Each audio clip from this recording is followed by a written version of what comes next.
पिछले कुछ हफ्तों से खबरों में एक शब्द बार बार उछल रहा है, टैरिफ।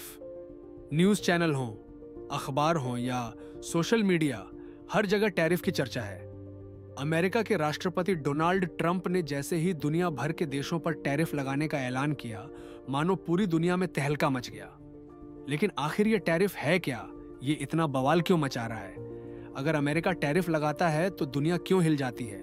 और अगर कोई छोटा मोटा देश जैसे पाकिस्तान ऐसा करे तो किसी को परवाह क्यों नहीं होती? क्या ये टैरिफ अमेरिका को ही उल्टा नुकसान पहुंचा सकता है? और हां, ये ग्लोबलाइजेशन और अमेरिका की ताकत से कैसे जुड़ा है? चलिए इन सारे सवालों को एक एक करके आसान भाषा में समझते हैं। वीडियो थोड़ा लंबा हो सकता है, लेकिन अगर आप पूरा देखेंगे तो हर जानकारी मिल जाएगी।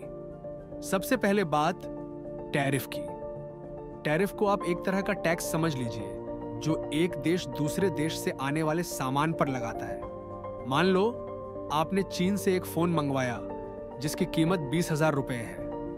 अब अगर भारत सरकार उस पर 10% टैरिफ लगाए तो आपको 2,000 रुपए ज्यादा चुकाने पड़ेंगे, यानी फोन की कुल कीमत हो गई 22,000 रुपए। ये अतिरिक्त पैसा सरकार की जेब में जाता है। टैरिफ का मकसद दो चीजें हैं, पहला सरकार की कमाई बढ़ाना और दूसरा अपने देश की कंपनियों को बचाना। कैसे? अगर विदेशी सामान महंगा हो जाएगा तो लोग अपने देश का सामान खरीदेंगे, जिससे लोकल बिजनेस को फायदा होगा।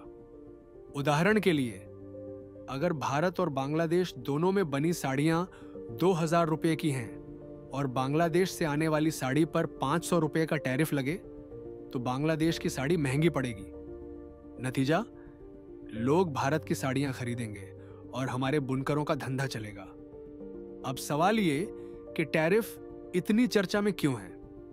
दरअसल अमेरिका ने हाल ही में कई देशों पर भारी भरकम टैरिफ ठोक दिए। खास तौर पर चीन पर तो 145% टैरिफ ठोका है। यानी अगर चीन से कोई सामान $100 का अमेरिका जाता है तो उस पर $145 का टैक्स लगेगा। ये कोई छोटा मोटा फैसला नहीं है। इसके अलावा अमेरिका ने बाकी देशों को 90 दिन की मोहलत दी है कि वो अपने टैरिफ कम करें, नहीं तो और सख्ती होगी। भारत पर भी 27% टैरिफ की मार पड़ी थी, जिसे सुनकर शेयर मार्केट डगमगाने लगे, दुनिया भर के नेता बयान देने लगे और लोग सोचने लगे कि ये तो ट्रेड वॉर की शुरुआत है। लेकिन ऐसा क्या है कि अमेरिका के टैरिफ से दुनिया हिल जाती है? और अगर पाकिस्तान जैसा कोई देश ऐसा करे तो दुनिया पलटकर नहीं देखती। इसके पीछे की वजह है अमेरिका की ताकत। अमेरिका दुनिया की सबसे बड़ी अर्थव्यवस्था है। उसका बाजार इतना बड़ा है कि हर देश वहां सामान बेचना चाहता है। सोचिए, अगर आप एक दुकानदार हैं और आपका सबसे बड़ा कस्टमर कहे कि अब तुम्हारा सामान नहीं खरीदूंगा, तो आपका धंधा डगमगा जाएगा। यही हाल बाकी देशों का है। अमेरिका में हर साल अरबों डॉलर का सामान बिकता है। चीन के फोन, भारत की दवाइयां, जापान की गाड़ियां। अगर अमेरिका टैरिफ बढ़ाता है तो ये सामान वहां महंगा हो जाता है। लोग कम खरीदते हैं और इन देशों की कंपनियों को नुकसान होता है। जैसे भारत की दवा कंपनियां अमेरिका को सस्ती जेनेरिक दवाइयां बेचती हैं। अगर टैरिफ बढ़ा तो दवाइयां महंगी होंगी, बिक्री घटेगी और कंपनियों की कमाई पर चोट पड़ेगी। वहीं पाकिस्तान जैसे छोटे देश का टैरिफ इसलिए फर्क नहीं डालता क्योंकि उसका बाजार छोटा है। दुनिया की बड़ी कंपनियां वहां ज्यादा सामान नहीं बेचती। अगर पाकिस्तान कहे कि हम विदेशी सामान पर 50% टैक्स लगाएंगे तो ज्यादातर देशों को फर्क नहीं पड़ेगा क्योंकि उनका कारोबार वहां ज्यादा है ही नहीं। लेकिन अमेरिका का मामला अलग है। उसकी अर्थव्यवस्था इतनी विशाल है कि उसका एक फैसला पूरी दुनिया की सप्लाई चेन को हिला देता है। अब बात यह कि क्या यह टैरिफ अमेरिका को ही उल्टा नुकसान पहुंचा सकता है? बिल्कुल, इसे बैकफायर कहते हैं। कैसे? मान लो अमेरिका ने चीन के सामान पर 145% टैरिफ लगा दिया। इससे चीन के फोन, टीवी, कपड़े सब महंगे हो जाएंगे। अमेरिका के लोग या तो ज्यादा कीमत देंगे या खरीदना बंद कर देंगे। नतीजा, अमेरिका में महंगाई बढ़ेगी, आम आदमी की जेब पर बोझ पड़ेगा। दूसरी बात, चीन चुप नहीं बैठेगा। उसने पहले ही जवाबी टैरिफ बढ़ाकर 125% कर दिया है। यानी अमेरिका का सामान जैसे सोयाबीन, कारें, विमान चीन में महंगा हो जाएगा। अमेरिकी किसान और कंपनियां घाटे में जाएंगी। मिसाल के तौर पर 2018 में जब ट्रंप ने चीन पर टैरिफ लगाया था तो चीन ने अमेरिकी सोयाबीन पर टैक्स बढ़ा दिया। नतीजा, अमेरिकी किसानों का अरबों डॉलर का माल बिका नहीं और सरकार को उन्हें सब्सिडी देनी पड़ी।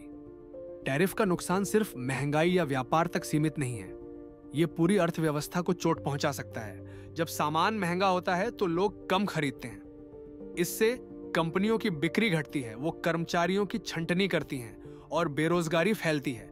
साथ ही टैरिफ से ट्रेड वॉर शुरू हो सकता है। एक देश टैरिफ लगाता है, दूसरा जवाब देता है और यह सिलसिला चलने लगता है। अब इसका ग्लोबलाइजेशन का क्या कनेक्शन है? ग्लोबलाइजेशन का मतलब है कि दुनिया एक बड़ा बाजार बन गई है। देश एक दूसरे पर निर्भर हैं। चीन अमेरिका को फोन बेचता है, अमेरिका चीन को अनाज, भारत जापान को सॉफ्टवेयर देता है, जापान भारत को गाड़ियां। टैरिफ इस चेन को तोड़ता है।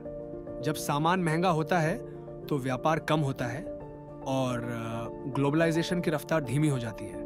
मिसाल के लिए, अगर अमेरिका भारत की दवाइयों पर टैरिफ लगाए तो भारत कम दवाइयां बेचेगा। इससे भारत की फार्मा कंपनियां कम निवेश करेंगी, नए प्रोडक्ट नहीं बनाएंगी और वैश्विक बाजार में उनकी हिस्सेदारी घटेगी। लेकिन बड़ा सवाल अब भी यही है कि अमेरिका इतना ताकतवर क्यों है? इसके पीछे कई वजहें हैं। पहली, उसकी अर्थव्यवस्था। अमेरिका का जीडीपी $25 ट्रिलियन से ज्यादा है, जो दुनिया में सबसे ज्यादा है। दूसरी, उसकी सेना। अमेरिका की मिलिट्री पावर इतनी है कि कोई देश आसानी से उससे पंगा नहीं लेता। तीसरी, उसकी मुद्रा, डॉलर। डॉलर को फिएट करेंसी कहते हैं, यानी इसका मूल्य सोने या चांदी से नहीं बल्कि सरकार के भरोसे से तय होता है। दुनिया का ज्यादातर व्यापार डॉलर में होता है। तेल, गैस, सोना सब डॉलर में खरीदा जाता है। अगर कोई देश अमेरिका को नाराज करता है तो वो डॉलर की सप्लाई रोक सकता है या सैंक्शंस लगा सकता है। इसीलिए देश अमेरिका की बात मानने को मजबूर होते हैं। लेकिन क्या यह ताकत सिर्फ फिएट करेंसी की वजह से है? पूरी तरह नहीं। डॉलर की ताकत अमेरिका की अर्थव्यवस्था, टेक्नोलॉजी और ग्लोबल इन्फ्लुएंस से आती है। अगर अमेरिका की अर्थव्यवस्था कमजोर हो तो डॉलर का भरोसा भी डगमगा सकता है। अब बात चीन की। चीन अमेरिका का सबसे बड़ा प्रतिद्वंद्वी है। वो टैरिफ वॉर में क्या कर रहा है? चीन की स्ट्रैटेजी स्मार्ट है।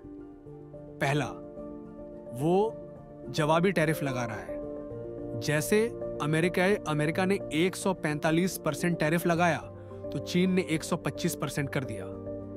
दूसरा, वो वैकल्पिक रास्ते ढूंढ रहा है। मिसाल के लिए, चीन अपनी बेल्ट एंड रोड इनिशिएटिव के जरिए एशिया, अफ्रीका और यूरोप में नए बाजार बना रहा है। तीसरा, वो अपनी मुद्रा युआन को मजबूत करने की कोशिश कर रहा है ताकि डॉलर पर निर्भरता कम हो। चौथा, वो टेक्नोलॉजी में आत्मनिर्भर बन रहा है, जैसे अपनी चिप्स और 5G टेक्नोलॉजी डेवलप कर रहा है। लेकिन चीन की राह आसान नहीं। उसकी अर्थव्यवस्था में मंदी के संकेत हैं और टैरिफ वॉर से उसका निर्यात प्रभावित हो रहा है। फिर भी वो लंबी रेस का घोड़ा है और धीरे धीरे अपनी ताकत बढ़ा रहा है। आखिर में ट्रंप चीन के पीछे क्यों पड़े हैं? इसके पीछे दो बड़ी वजह हैं। पहली, व्यापार घाटा। अमेरिका हर साल चीन से सैकड़ों अरब डॉलर का सामान खरीदता है, लेकिन चीन को उतना बेच नहीं पाता। ट्रंप को लगता है कि चीन अनुचित तरीके से फायदा उठा रहा है। दूसरी, रणनीतिक डर। चीन तेजी से ताकतवर हो रहा है। उसकी टेक्नोलॉजी, सेना और ग्लोबल प्रभाव बढ़ रहा है। ट्रंप को डर है कि अगर चीन को रोका नहीं गया तो वो अमेरिका की बादशाहत छीन सकता है। इसीलिए वो टैरिफ जैसे हथियारों का इस्तेमाल करके चीन को दबाने की कोशिश कर रहे हैं। लेकिन ये जंग आसान नहीं। चीन भी पूरी ताकत से जवाब दे रहा है और दुनिया इस टकराव को देख रही है। तो ये था टैरिफ का पूरा माजरा। ये सिर्फ एक टैक्स नहीं बल्कि एक ऐसा हथियार है जो अर्थव्यवस्थाओं को हिला सकता है, नौकरियां छीन सकता है और दुनिया को मंदी की ओर धकेल सकता है। लेकिन यह भी सच है कि सही तरीके से इस्तेमाल हो तो ये अपने देश को फायदा भी पहुंचा सकता है। सवाल ये है कि इस टैरिफ वॉर में आखिर जीतेगा कौन? अमेरिका, चीन या कोई और? या फिर सब हार जाएंगे? ये तो वक्त ही बताएगा। देश दुनिया की खबरें जानने के लिए वर्ल्ड नाउ सब्सक्राइब कीजिए।